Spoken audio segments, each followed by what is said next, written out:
Very good morning बच्चों। आज आपको कहानी नमक का अग्रिम भाग पढ़ाऊंगी। जैसा कि आप जानते हैं कि रजिया सज्जाद जहीर ने बहुत ही मार्मिक, बहुत ही सुंदर कहानी लिखी है ये, जहाँ देशों के बंटवारे और दिलों के एक सूत्र में बंधे रहने को विरोधाभास के द्वारा दिखाया गया है। यहाँ यही बताया गया है कि आप दिलों को नहीं बांट सकते।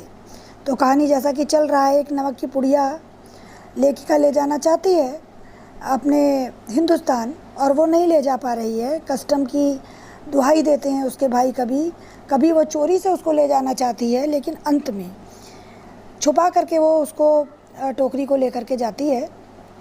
गाड़ी भर वो अपनी यादों में, स्मृतियों में अपने भाई भतीजों की खोती रहती है। साथ के साथ उसको इस बात की भी टेंशन है कि उसके कीनू की टोकरियों के नीचे नमक की पुड़िया रखी हुई है।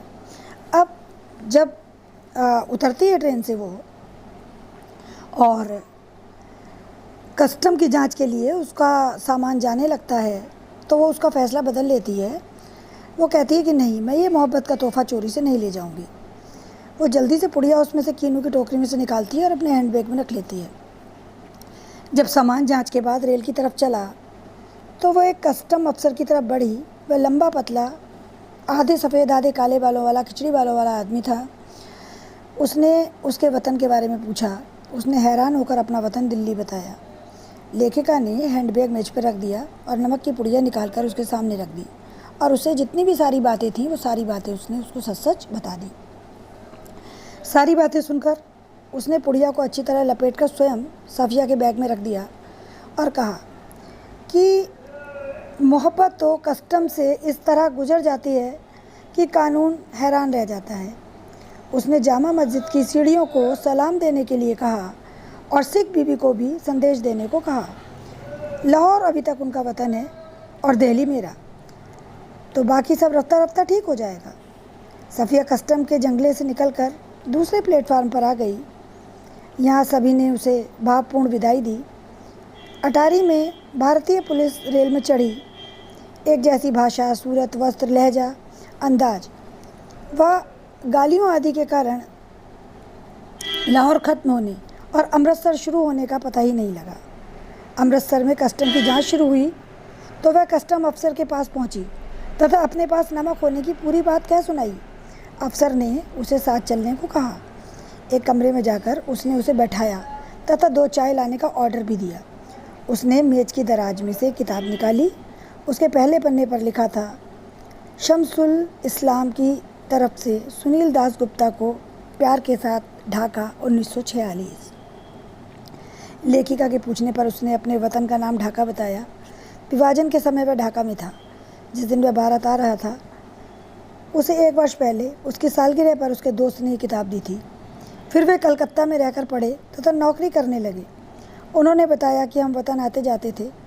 सफिया वतन की बात पर हैरान थी। कस्टम अफसर ने कहा कि अब वहाँ भी कस्टम हो गया। उसने अपने वतन की डाब की प्रशंसा की। चलते वक्त उसने पुड़िया सफिया के बैग में रख दी तथा खुद उस बैग को उठाकर आगे आगे चलने लगा। जब सफिया अमृतसर के पुल पर चढ़ रही थी तब वह पुल की सबसे निचली सीढ़ी के पास सिर झुकाकर चुपचाप खड़ा था। लेखिका सोच रही थी कि किसका वतन कहाँ है, वह जो इस कस्टम के इस तरफ है या उस तरफ। और कहानी का अंत होता है। तो आपने देख लिया कि किस तरह से कस्टम ऑफिसर के दिल में भी अपने वतन को लेकर के किस तरीके की मोहब्बत थी। कस्टम ऑफिसर दिल्ली को अपना वतन बताता है और जब देखता है सफिया की इस मजबूरी को कि किस तरह से वो एक नमक की पुड़िया सिख बीबी को देने के लिए इतना जद्दोजहद करती है, तो उसके इमोशन भी, उसके संवेग भी जागृत हो जाते हैं और वो इस चीज़ को कबूल कर लेता है कि वतन हृदय से बनता है, ना कि धरती पर लकीरें खींचने से। बाकी चीज़ें तो सब रफ्ता रफ्ता ठीक हो जाएंगी। यानी अगर दिलों में प्रेम है, दिलों का प्रेम नहीं ख़त्म हुआ है, इंसान की पुरानी यादें उसके साथ हैं, अपने मित्र, अपनी पुरानी तोहफे, अपनी किताबें, तो नहीं ऐसा कुछ है कि वतन पर लकीरें खींचने से, देश के नक्शों पर लकीर खींचने से सब कुछ बदल जाएगा। यानी यहाँ पर प्यार को सर्वोपरि बताया है, यहाँ पर भावनाओं को सर्वोपरि बताया है, यहाँ पर एक रहने की जो हमारी एक प्रवृत्ति होती है ना, उसको महत्वपूर्ण बताया है। और इसी तरह से इस कहानी का अंत हो जाता है।